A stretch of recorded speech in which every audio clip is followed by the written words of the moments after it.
Alright guys, this week we have a new video for you guys, but it's a special video for two reasons. As you can see, clearly we're finally in person. We finally got to make this happen. We're recording together in person, but the second reason is we're actually going to go through a great example of a real life budget. We sat down and budgeted it out, and we want to prove how it can be not such a time-consuming process as everybody thinks. You can actually cut that time, make it very, very short and simple. At one day, at the very end of the month, easy peasy, no problem. Stop wasting money on that dumb shit and instead put it in investment. I know it's tempting to spend it and be broke again. And these are all going to be real life numbers. We looked up, what average rents are going for, what average car payments are going for. So all the numbers we're giving you are completely realistic and numbers you may be experiencing yourself. Obviously there's going to be a little give and take given we're taking averages and you may not be right there.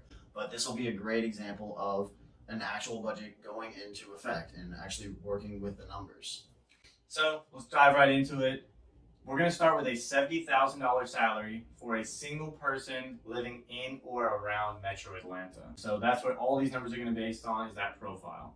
So to start off, someone making $70,000 in around Atlanta are going to have taxes, income tax, state income tax. Sure. So their take-home pay will be about $4,187 per month.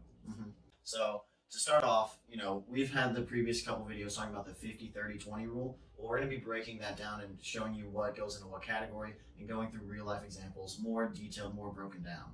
So looking at that first category of 50% needs, 50% of that $4,187 is roughly $2,094. Now, all the numbers we're giving you guys are going to be rounded to the nearest dollar just for simplicity's sake and being able to easily follow along. Yeah, and then so going into it, everybody's biggest expense is typically housing. So from what we looked up, based in Atlanta, Atlanta is actually more of a renter's market. So we looked up the average rent in Atlanta, and it was about $1,800 per month. Typically, younger people, especially getting into industries and just starting to make a decent salary, are going to, especially single, are going to want to, and we would recommend have a roommate.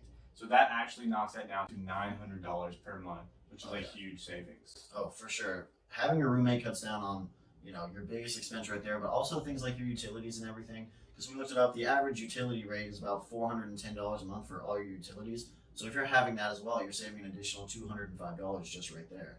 So that's awesome. Yeah, having a roommate saves you a tremendous amount of money. You're already saving over $1,000 right there. Exactly. So then after that, we're looking at groceries. We looked at a couple of different sources for this, but the groceries came to about 7% of that income. So just under $300 a month, which is very reasonable. And we can both say, me, not single, but married, spend that easily and sometimes go over. And Taylor said he's done about the same. And obviously, if you're spending an exorbitant amount of money on little snacks and stuff like candy and everything, obviously your money may not go as far. If you're just buying, your filling stuff and everything, then, you could easily do this budget. And especially if you're someone who goes out a lot, which we'll talk about that in our wants category, then obviously your groceries are going to go down even more. So, there's a little give and take right there, but that seems to be the average number that we can come up with. And right there, 7% of your income, totally reasonable. Okay, the second biggest expense most people have is going to be your car, just your overall encompassing car, but we're going to break it down even further. So to start off, this one was actually kind of hard to go through. We just took the average used car payment, which is about $488 a month.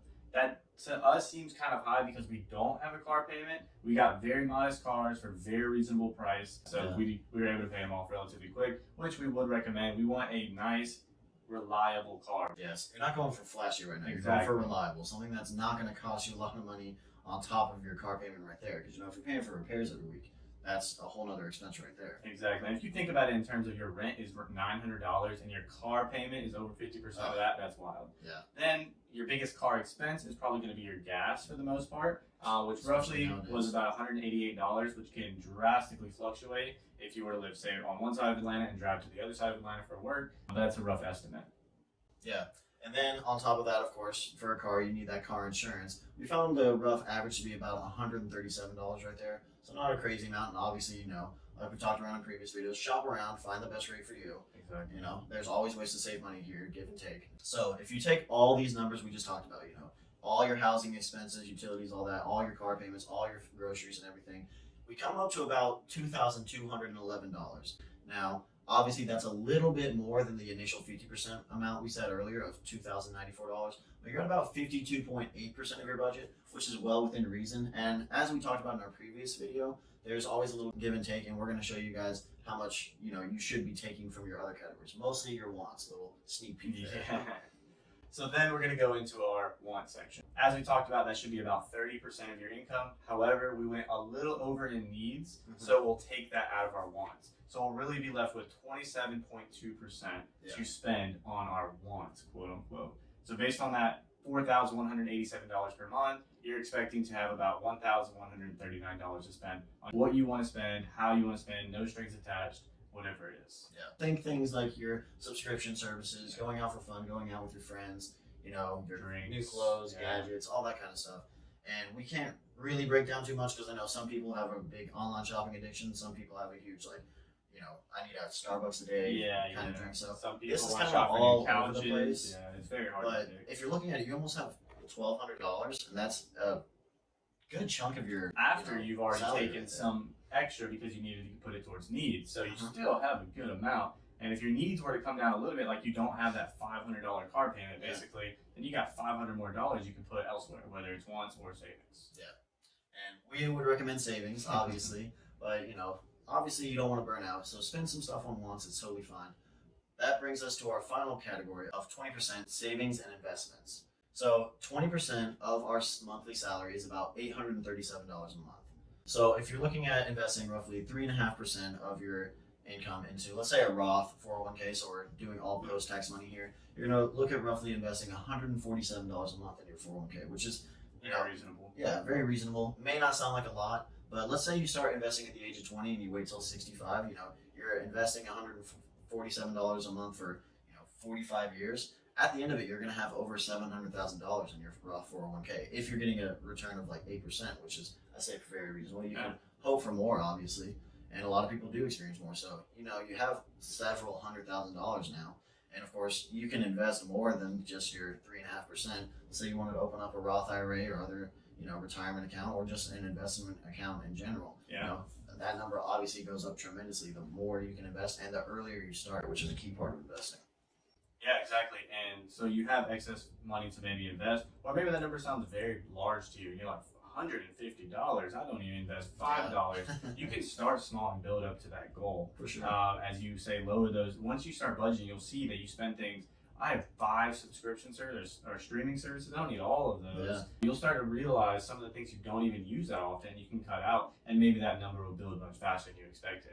And then when you're looking at it, one of the biggest things you're saving for, well, I guess kind of in life, but also when you're a renter, is a house. Yeah. So that's going to be one of your biggest saving hits, and you're going to put most of your money towards. So you're going to be saving about $690 a month. So at that rate, it would only take you about 2.5 years, and you'll have $21,000 to be able to afford a 3.5% down payment and 3.5% closing costs on a $300,000 home, which in Georgia is very reasonable. Yeah. You can find houses for that still in this crazy market right now. But so looking just a couple years down the road, saving just this what may not seem like a lot, you're like, oh, with a few $100s, I'm never going to be able to afford a home. But if you look at it, 2.5 years is not a long time, especially if you're young and everything. You'll have some time to maybe make a little more money, save a little more here and there. You can obviously move that timeline up, and a $300,000 home is completely reasonable. There's houses way cheaper than that, so obviously your timeline can move with the cost of the home that you're looking for. But it's always good to have a goal, and you can easily attain it. Yeah, and we want to keep this video short for you guys just so you can realize budgeting doesn't have to be this huge overhaul that you have to bring in an expert or anything like that. We just want to prove that it's doable. You just have to sit down and give it a little bit of thought for a little bit of time, and then it goes through. Like, it really just comes together. Yeah. And the more often you do it, the quicker it happens, and you just knock it out in no time. Especially if you set it up in like an Excel sheet. Exactly. And it's super easy to track. That first initial thing, get a bank statement, look at what your kind of average expenses are, start from there. And you'll see where you're kind of at. So we really hope this video helps you guys realize it's not too crazy. It's very achievable, and we hope it just helps you in general. If this can help anybody please be sure to send this to them as well. Yeah. Don't forget to like this video and subscribe. We are willing to listen to any comments and any feedback, so post it in the comments, and we'll try and do your video next. Stop wasting money on that dumb shit and instead put it in investment. I know it's tempting. You'll spend it and be broke again. Yeah, thanks guys. hit me with a couple ums there. I'm gonna have to take out at the very end. I know. I kept hearing that, and then I kept hearing yeah, it's just a little bit choppy. Tired dog.